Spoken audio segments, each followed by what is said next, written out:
Well,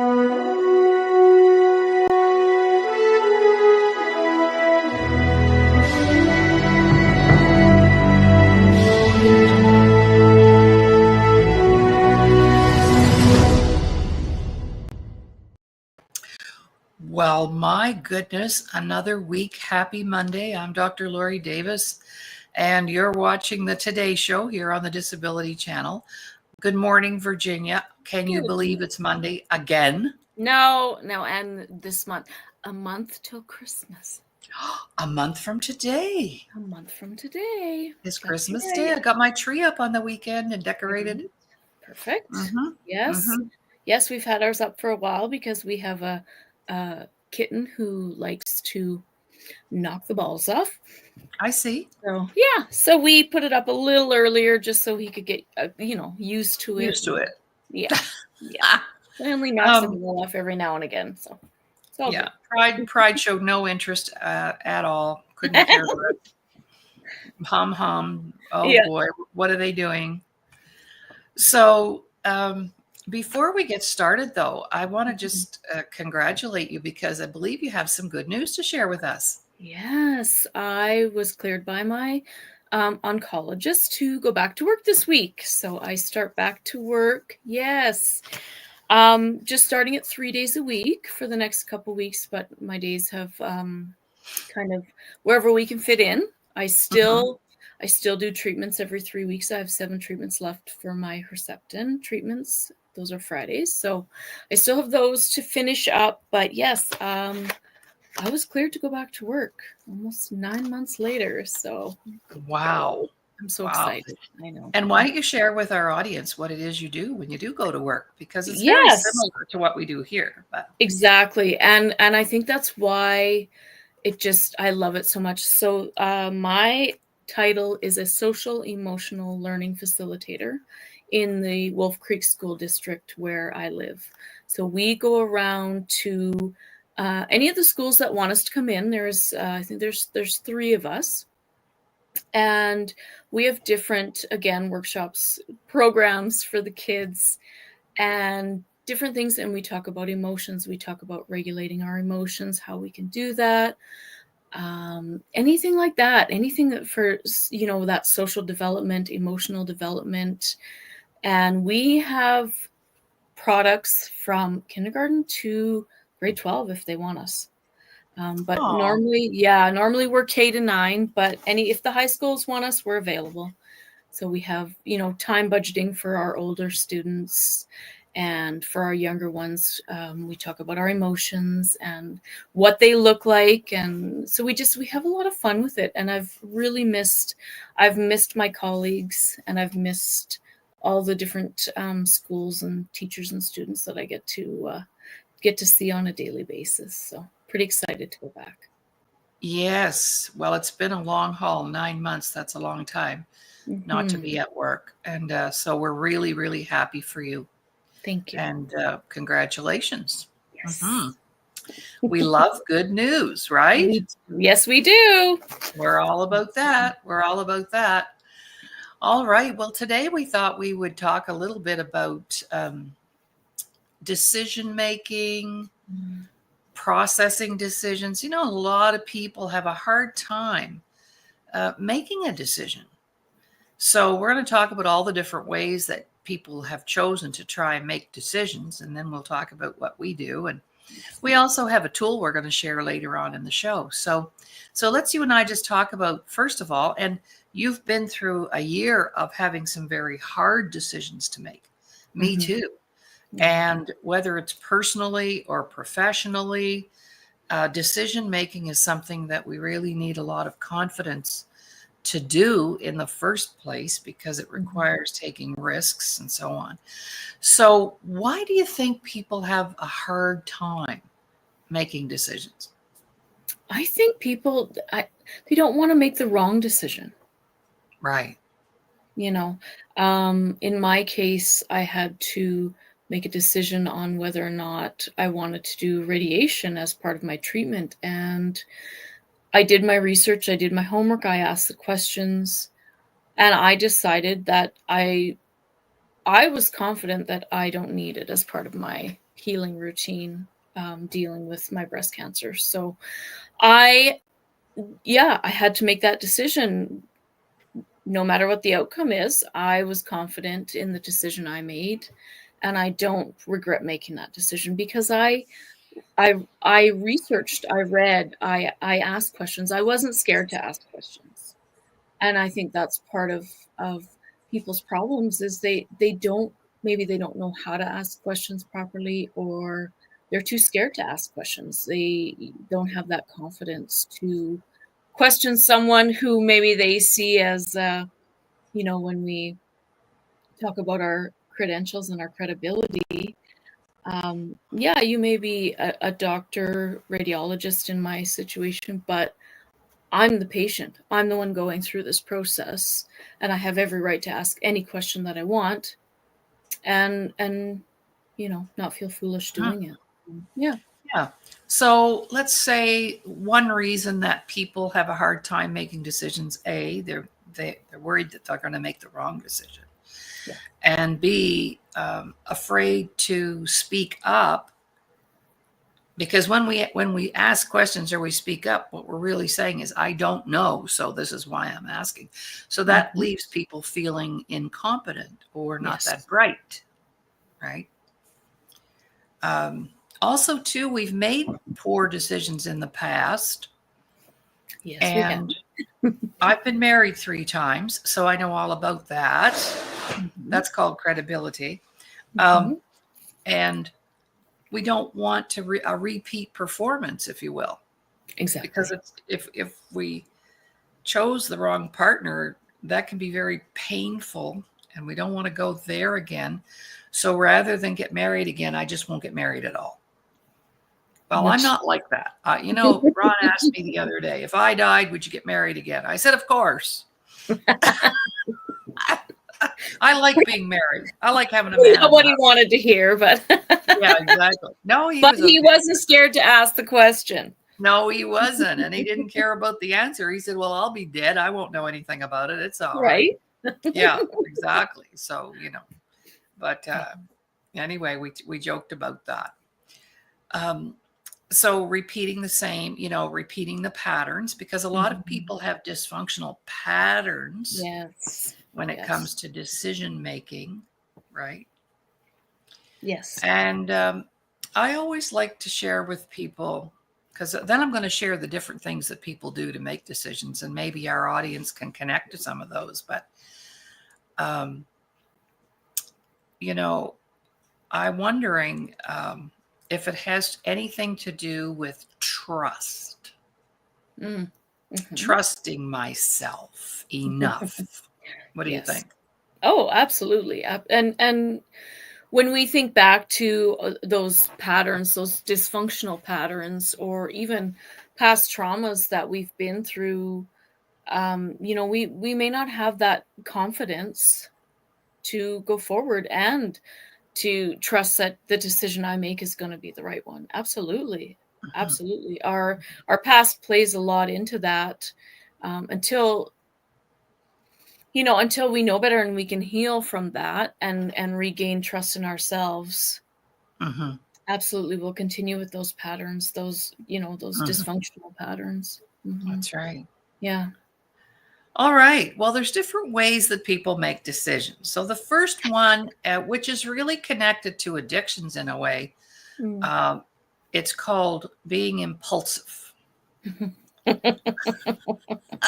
you go, you can speak about that. You go into a store and you go, oh my gosh, I've just got to have that coat, or I just have to have that dress, or I just have to have that ring. Because I actually think that objects call out to you for purchasing, that they feel you want them to own you. So, so making impulsive decisions, you meet a guy today and you marry him tomorrow. That can work, actually. So that's not always a bad thing. Okay. So what do you know about that? People being impulsive, and then they go, oh man, I should have thought about that more. And so they just kind of fly by the seat of their pants when they go to make a decision. Do you know anybody like that? Yeah, that's I used to be like that. As a healing alcoholic, growing up in that household, I saw firsthand my dad was the most impulsive Mhm. decision maker ever. And he also was an alcoholic. So it's just that again, that no confidence in yourself and no trust in yourself. Or, you'd get so excited about something and you just like, oh, I gotta do this now without actually thinking it through or thinking about the impact on yourself or your family or Mhm. those around you. So like you say, it can work out fine. It can, um depending on what you're making decision you're making. I woke up one day and decided I can't do this. I can't drink anymore. So was that impulsive? Maybe. It was right before COVID, so it could have been a little impulsive, but but I stuck with it. But I Yes. and I mean, I'm almost 5 years sober now. So Can you it's believe that? no, it's crazy. It's I know you're crazy. only like a little not even 2 when I met you. Yeah. Like Wow. I know. Yeah. It'll be 5 Wow. years in January. So yeah, Wow. so I mean, sometimes those impulsive decisions work out, but it's part of those destructive patterns that we have Yeah. to make those impulsive decisions. And again, we talk about our past situations, our past traumas, and I know we use that word a lot. Traumas thrown around a lot, but it does make a difference in how we do things. It really does. Mhm. Hmm. Well, Ron Davis, my present husband of 32 years, that was impulsive. He came to the door and I was going to introduce him to some friends of mine because I had decided no more men. And then when I saw him, I went, "Oh shoot. Hmm. I don't think I'm going to introduce him to any of my friends." And if you talk to him today, he said he's still waiting to meet some of those friends. But I went, "Never mind. I am going to save you for myself." Hmm. And a week later, he moved in with me. And we've been together ever since. Hmm. So that's pretty quick, ladies and gentlemen. If you're looking for love and you're looking in all the wrong places, Eddie rang my doorbell, like, ta-da, showed up at the door, poor boy. Okay, excellent. And that'll be, let me see, 33 years in January. Hmm.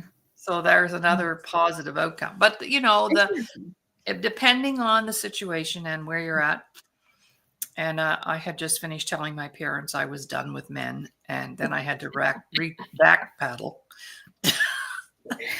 and write Geez. a letter and tell them, "Oh, by the way, I met this really nice man."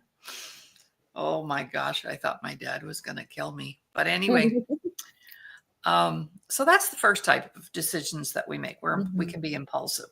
The Yes. second one is the proverbial researcher.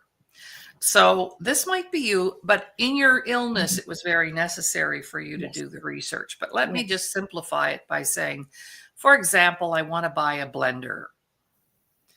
And I go on the internet and I research for the price, the model, the color. Then I don't like what I see. So I go back in the next day. 6 months later, I still don't have a blender, Hmm. right? Yeah. So you can overthink and research things to death, Yes. right? Now, in your situation with the cancer, why was it important for you to be the researcher?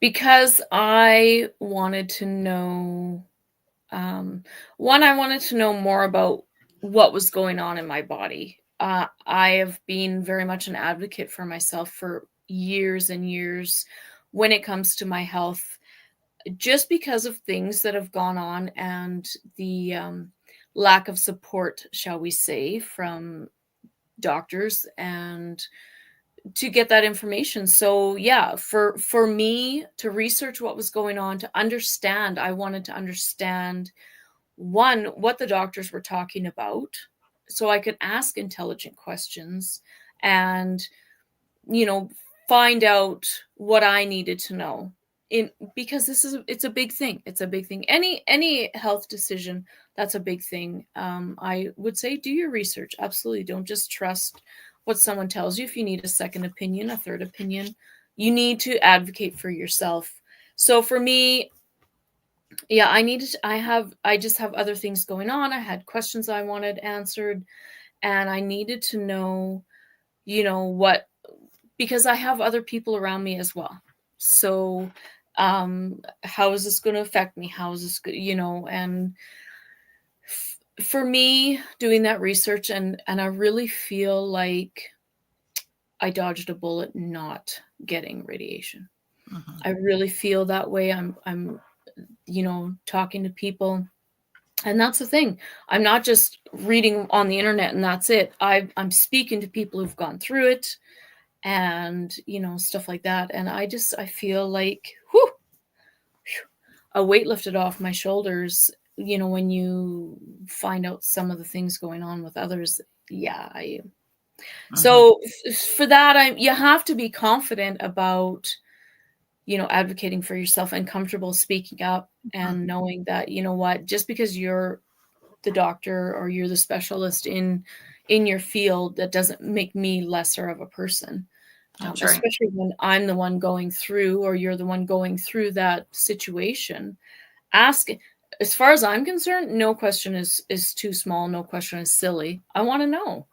Right. Right. And if you can't answer these questions, then why are you a specialist in your field? Mhm. Exactly. Yeah. So there's, with each decision-making process, there's the plus side, there's the downside. So we wouldn't research for 9 months on how to buy a blender. Okay? Just saying. Mm-hmm. But if it's serious, well, okay. Yeah. All right. The third way that people make decisions is they go with their guts, Mm. their intuition, if you Yes. will. That inner voice. Don't marry this guy. And you don't listen. Right? Mm-hmm. Um, Yeah. there's there's flags that come up for us intuitively and we don't pay attention. And so, but a lot of times that's the one way I do make decisions is I listen to this rather than this, Yeah. because this will talk you in and out of anything, Anything. whether it's good, bad, or indifferent. Yeah. This can talk. You may feel really positive and know you're doing the right thing, but this will talk you out of it or into it if Mm-hmm. it's the wrong thing. Yeah. So I try to use both, but I listen to my heart. And they can now scientifically measure, and I've shared this on shows before, the energy field around our heart is 5,000% greater than the energy field around our brain. Hmm. So thinking with your heart rather than your head can sometimes be a great way to make a decision. Mm-hmm. What do you know about intuition? Yeah, I am learning to trust my intuition more, and that was it was part of the research. When I'm sitting there and I'm listening to what someone has to say, I absolutely now will pay attention.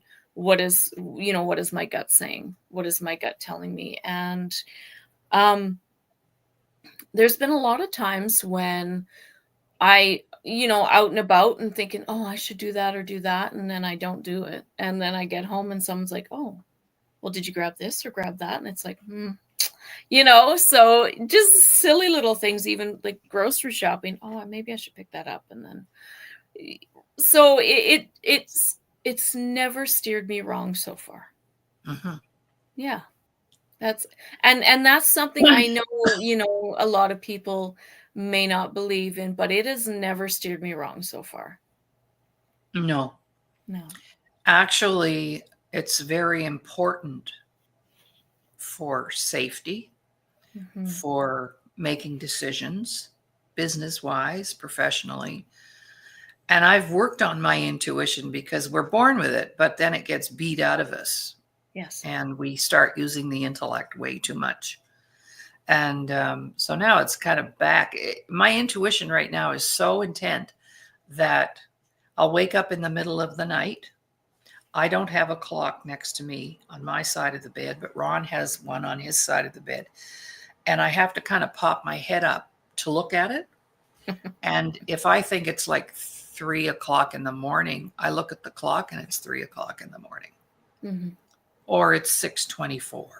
Or I know the time before I actually look at the clock. And that's even during the day and everything. It's just weird what's happening there. Mm-hmm. All right. So using your intuition and listening to that inner voice, that's very powerful.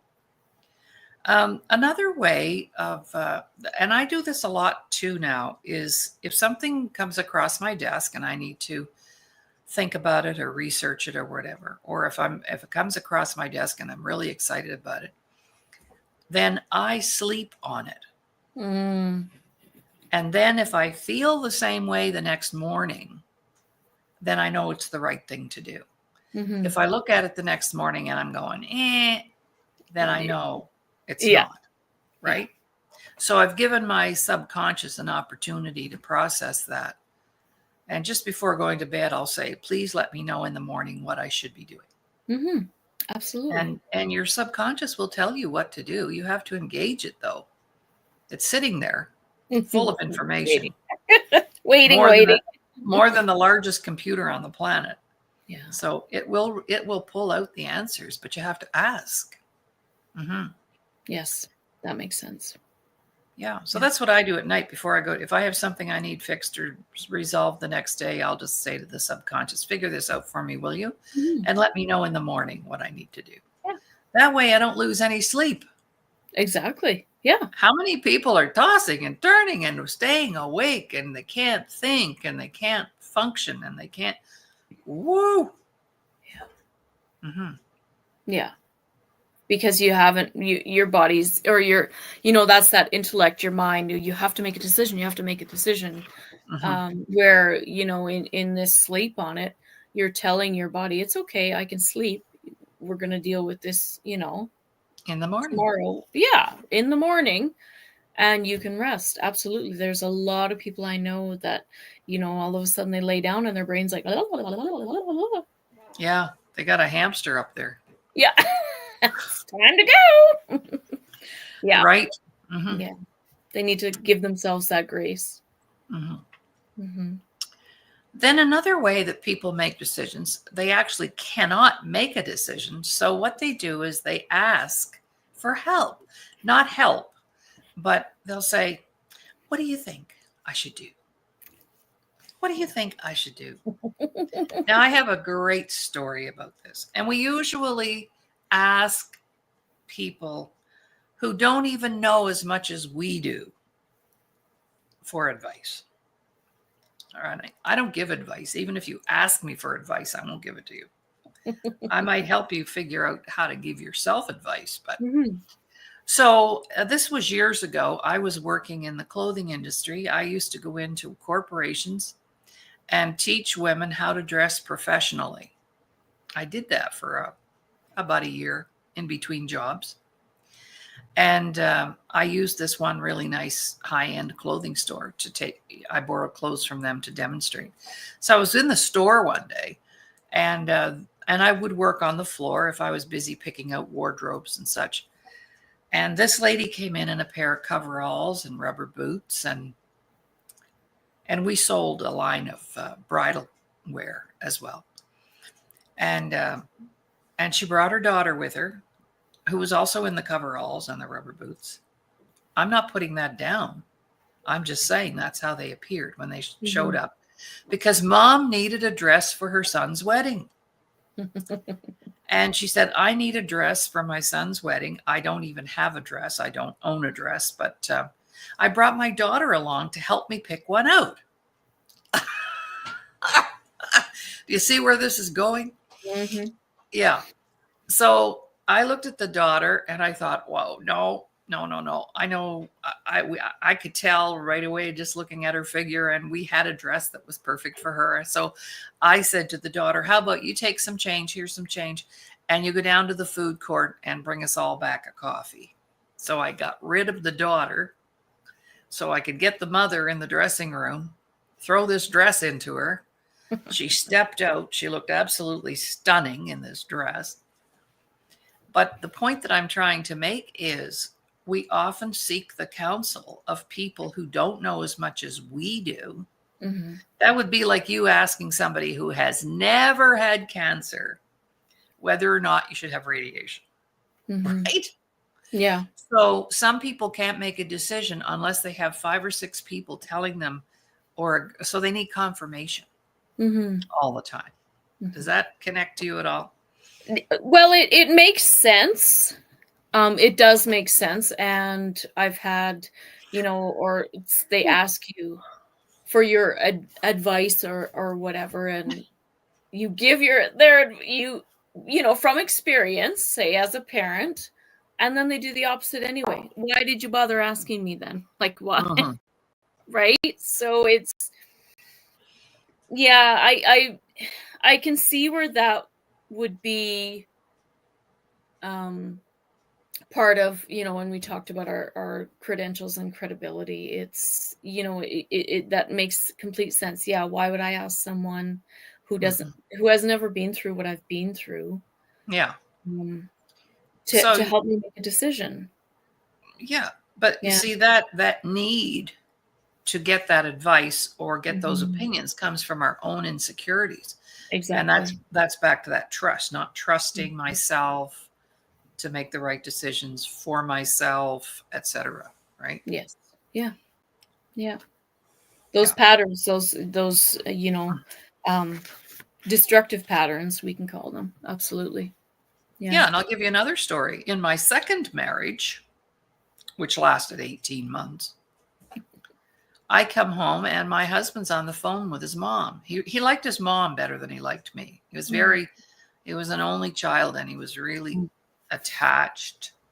His parents really hovered over him, and he was still living at home with his parents, when he was 38. So that should have been my first clue. I didn't pay attention. I'm gonna marry this guy. Okay, he'd never been married, and oh my God, he was like a little kid when I think about it. But anyway, he was on the phone. He was talking. We had bought a house, and he was asking his mom, "Mom, we need to get a washer and dryer. What kind do you think we should get?" These are the conversations he was having with his mom, and I'm thinking, "Baby, I built 5 houses so far. I bought tons of appliances. I think I can do that." So there's another example, you see, of that insecurity, that codependency, needing the approval of my parents. That was what it was all about. He didn't want to buy the wrong one and have his parents judge that. So when you're 40, I don't think you need to worry about that, okay? Or you shouldn't be anyway. No. So making those decisions, sometimes we need to make our own. We actually, on some level, know what is best for us. Yes. And we need to go with that. Mm-hmm. Yeah. Yeah. We're not getting any comments this morning. I'm wondering if anybody has any questions. We've got a few live watchers here this morning. And so that's the first part of the show in terms of, decision making and why we have a problem. Even, we spend more time planning a vacation than we do planning our life.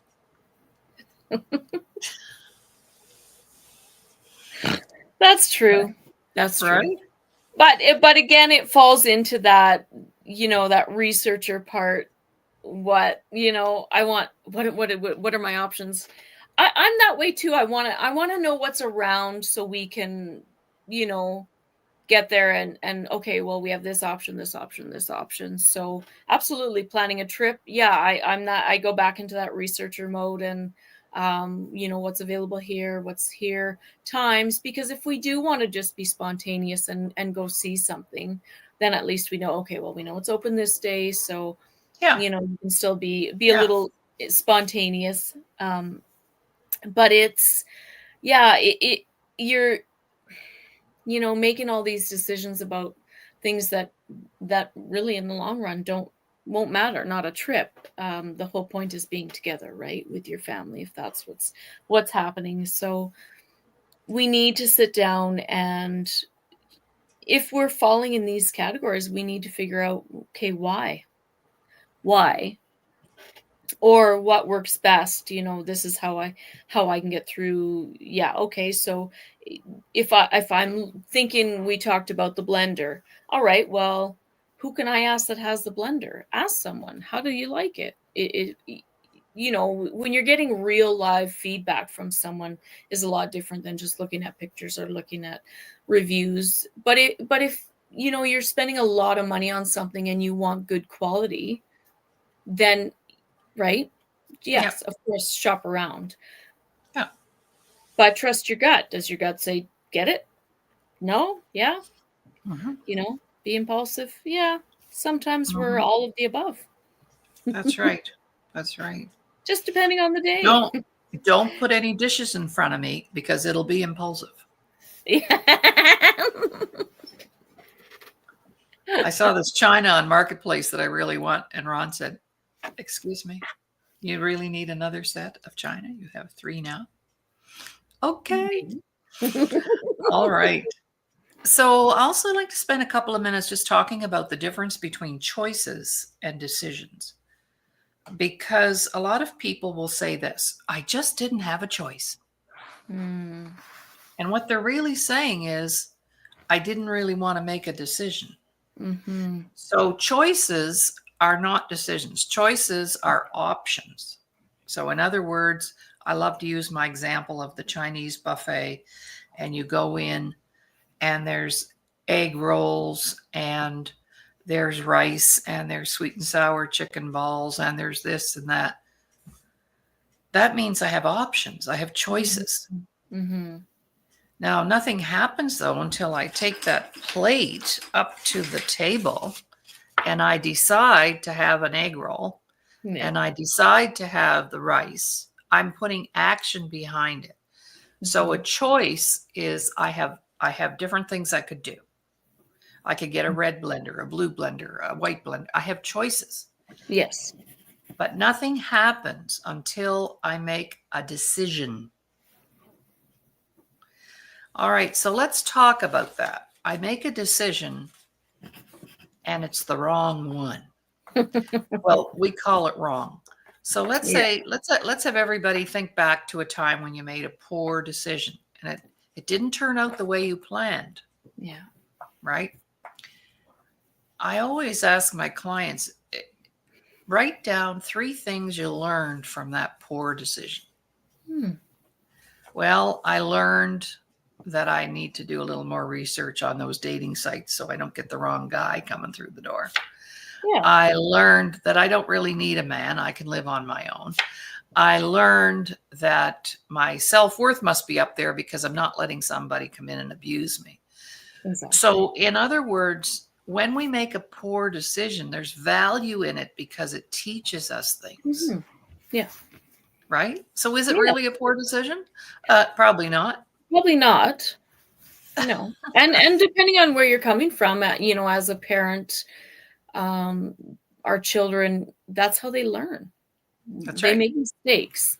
If you decide everything for your child and they get out in the world and have no idea how to make a decision, what have you done? You've taught them nothing, really. So, they need to be able to make mistakes, make decisions, and what we need to do as parents, and that we need to support them.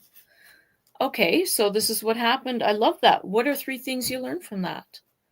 What can we do next time to, or what can you do next time to, like you say, okay, maybe I do need to do a little more research, or, when we fall back on those, instead of making that impulsive decision, or, so maybe we can give an option. Hey, okay, so next time, maybe what could you do next time, or what?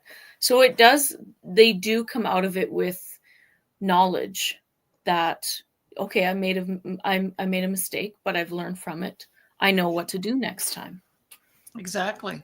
Yeah. But there's another thing. We're programmed not to make mistakes. And if we make a mistake, who's the first person to beat us up? Ourselves. Right? Yeah. Because we've been programmed. It's not okay to make a mistake. Well, welcome to that world, wherever that is. That must be in outer space somewhere because, gee, La La Land. right? La La Land. La La Right Land. on. Can you Yeah. imagine going through life not making a mistake? You'll never do anything. Well, and You'll that, yeah, never accomplish exactly. anything, You right? would never leave your house. No, Yeah. no, exactly. All right. So now we're going to talk about a system that I created. Uh, and I'm probably not the only person that puts it out there, but something that I thought, okay, there's got to be a system because I'm all about systems and processes. So what can we do when we have a problem? So we have a 5-step system that we share. Mhm. And what's the first step? We call it, I don't know if it's creative dynamic thinking or dynamic creative thinking. Dynamic creative thinking, absolutely. And Right. we love this. We in our self-worth, this is a permanent life tool. Right. So you can use it at any point in time in your life. So that's the beauty of this tool that we're sharing. So the first one, we need to identify the situation that we would like to solve or resolve. All right.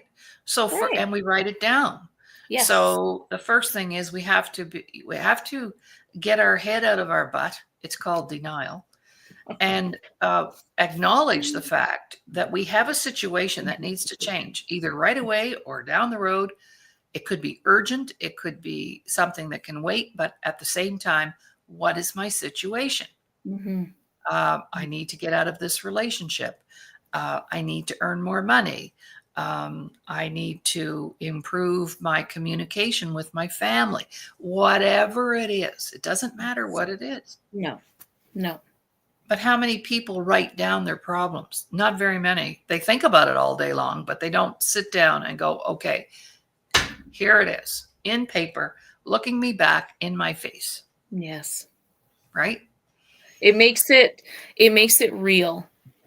Mm-hmm. You know, when you sit there and you're looking at it, you know, it's the same as getting the cancer diagnosis. When you actually see it on paper, and it makes the situation so much more real. Right. You know, someone telling it to your face is different until you actually sit down and look on paper and say, okay, this is real. This is what we're dealing with. What are my next steps? So right there, you know, sometimes the situation is not your choice. You still have to, you know, denial. No, this is happening. You need to deal with it now. So, right, sometimes it's put in front of you and it is urgent to deal with. It's something you can't just push on the back burner. So, yeah, depending on your situation, you may not have chosen. It may have just popped up in your world, and that's what you have to do, right? So, yeah, and it can also apply if you have a goal that you want to reach. So, for example, you might write down, something you want to accomplish. I'd like to have my book written by such and such a date. Sylvia would love to hear us talking like that. She's on the show in the audience today. So, a goal, getting my book done, getting my Christmas shopping finished. It could be whatever. Yeah. Okay, step 2. What's our next step once we identify the situation? So we did touch on getting advice from other people, but in this one, we're saying 2 or 3 heads are better than one. But what we're looking at for this one, think of people that you can talk to about it as a collective wisdom to come up with ideas or plans. Don't be scared to ask for help, but let people know and be vulnerable. Right? So in this situation, yes, we are asking for that collective wisdom.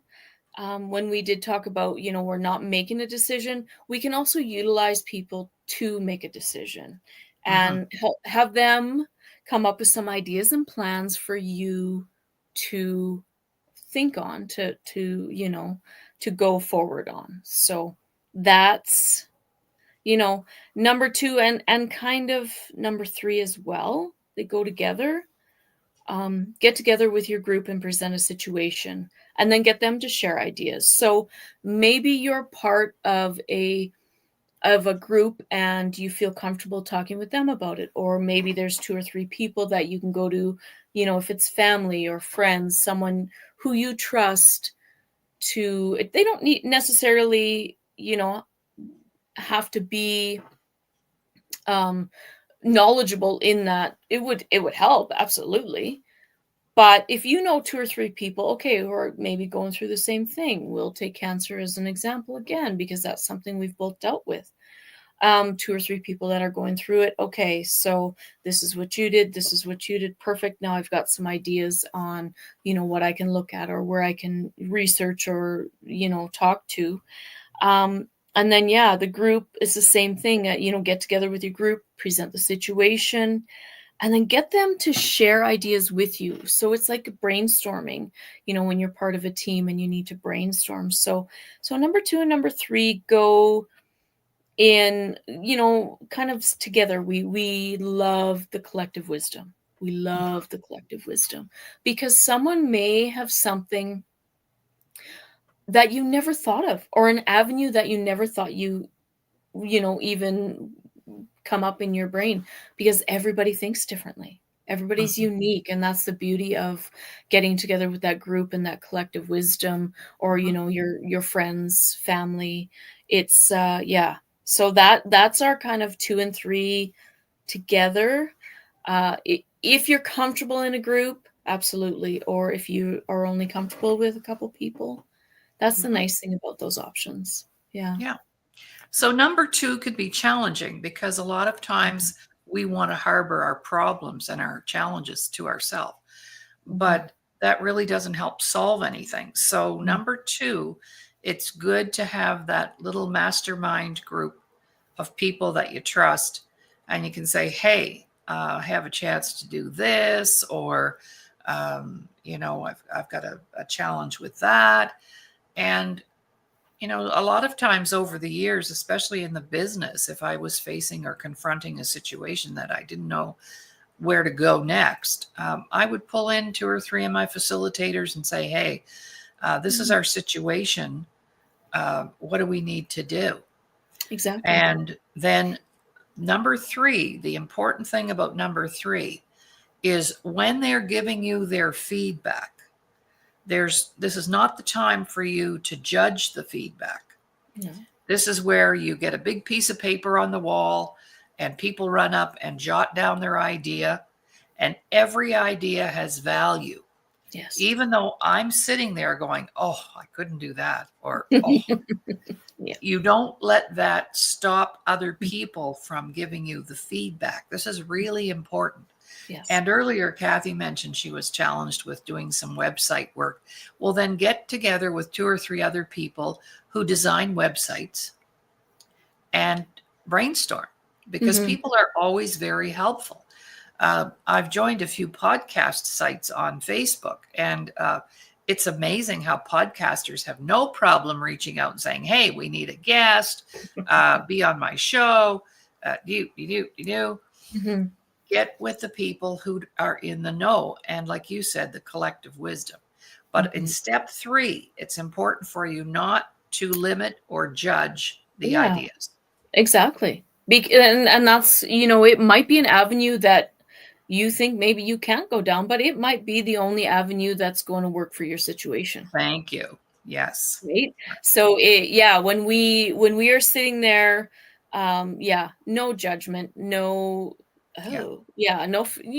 just the whole point of getting together with a group is that collective wisdom, Yes. And the thing that when you're in a group together, maybe there's someone else who has a situation as well that hasn't had that chance to bring it forward. Boom. And now they have some advice as well. That's so, right. When you're in a group situation, number 1, if you've worked with your group for any length of time, you're going to know the people, you're going to know what you can bring forth and what you can't. Yeah. So that's also, another thing there. If you know your group, if you're new to a group, and you're sitting there, maybe, in this situation, maybe you have a situation and, hey, I like that idea. Perfect. I'm going to write that down while you're taking an active role in someone else's situation. It's a win-win. We love win-wins. Yeah, absolutely. So Yeah. then in step Yes. 4, you get to send everybody home after you fed them. They Yeah. need to have a coffee if it's in Yeah. person. And so you send everybody home, and then you look at all the ideas Mm-hmm. and you cross out the ones that do not suit you. So if there's something there that you're not comfortable with, like, I couldn't really do that, I don't want to do that, Mm-hmm. then you see what's left. Yes. And then you have options. What you've done is you've created some options for yourself, Mm-hmm. right? Some choices. Yeah. And then, and, you know, uh, it's not for somebody to tell you what to do. That's advice. And I don't Mm-hmm. ask for advice and I don't give advice. I think it's a very dangerous game. Um, because then if it doesn't work out, guess who they blame? Mm-hmm. The person who gave the advice. So I Mm-hmm. don't go there anymore. I used to. Um, but feedback, sometimes we need feedback. So you pick the right one. And then, is there anything you have to say about number 4 there, Well, it's Virginia? it again, when we had talked about those choices and those options, right? That you make those choices. The nice thing about having multiple choices, even if you've crossed a few off that there's no way I'm doing that, you can also have a backup plan. That's right. Right? So if A doesn't work, okay, so let's try B. If B doesn't work, okay, let's try C. That's the nice thing about having that board full of ideas, is you have options now. You can make a choice, and when you're sitting there looking at it, and you can think about, okay, so if my gut tells me no, that's not the way to go, or you can do a little research on each of them if you need. But that's the nice thing about it, is now you have those options. And when we talk about making that choice, you make your choice, you go on. Mhm. If A doesn't work, okay, let's try B. Right. And that's I a love it. backup plan. Yeah. Love So it. it's, yeah, Yeah. if you're It's a comfortable with no-brainer. And it, then really number is. 5, Mhm. it's up to you to make the final decision. You Exactly. you still have that control, if you will, or you still have the say, based on the information and the research and the group dynamics. That's why we Mhm. call it dynamic creative thinking. I had it Mhm. backwards today. I called it creative dynamic thinking, but I don't think it really matters. No. Right. So that's the tool. So number 5 is you take action. Take action. Make it Take happen. action. Now, Yeah. I just want to share this. We're all familiar with the book series Chicken Soup for the Soul. Mhm. And the co author of that, Mark Victor Hansen, was a mentor of mine. I would travel from Halifax to California to be in his workshops. And he told us that he has always had an 8-year-old on his board of directors, because when they run into a situation, children don't have any filters or limiting thoughts, or um, they're not coming from that trauma place. So he said he always has a child on his board of directors to help them with their creative thinking processes. How cool is that? That's awesome. And and what a beautiful, brainstorming thing is, um, you know, is just going forth and having that idea that and when we talk about no judgment, we mean no judgment. It may be coming from a child, but you're not going to judge what they're saying, Mm-mm. right? And that's You're not, that's the yeah, you're beauty not of, gonna no, you are you're not gonna not, look at them and say, "Well, that was a stupid thing to think of." right? Because it's guaranteed something that you did not think about. That's right. Guaranteed something you didn't think about. And Absolutely. when we need to sit down and do this dynamic creative thinking, that's when we're going to pull in the people that we know, who can I talk to, or who does things.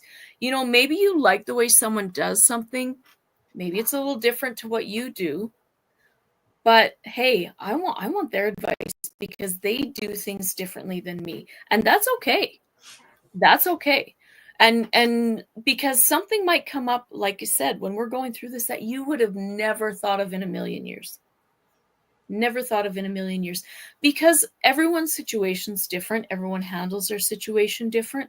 So we just I love that collective wisdom and that creative thinking. What can I do? Where can I go? Who can I talk to that can help me along the line with my decision making process? And it's, sometimes, like the researcher in me, I sit, I read, I write down questions, and then I ask them. But I don't, wait 6 months to, especially if it's something that's urgent. No. If I need to, same thing. It's you can still do your research still, but don't be scared to think outside the box. And that's where this collective wisdom and your group and your get-togethers come in, is because not everybody is going to think inside that box, right? Exactly. We want those outside box thinkers because they're going to give us some ideas and some tips and tricks that we guaranteed we never thought about. Absolutely. Yeah.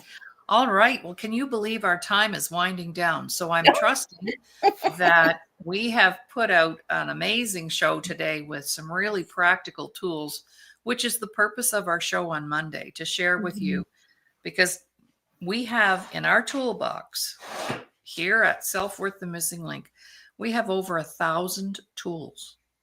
That means 1,000 shows if we wanted, with content that actually works. These Yeah. things work that we share on Monday because we lived them, we've done them. Yes. And yeah, so it's very important. All right. Well, I don't want to announce this, but I'm going to, because Virginia's workload is going to interfere, of course, with her regular appearance on the show. She'll Yes. be back, but we have a whole team of people that I know would be happy to come in and do a show with us on Mondays, because this Yeah. is our stuff. This is our stick, our shtick, Exactly. Yeah. right? Yes. And Virginia, I just want to publicly thank you for the time that you've donated to the Disability Channel and to the Today Show, for all of the Mondays that we've worked together to produce the show and make it content rich and relatable. So I just want to thank you very much, especially during this most difficult time in your life this past 9 months and everything you've been through. But you have had the courage, and what an inspiration to others who need to hear from you.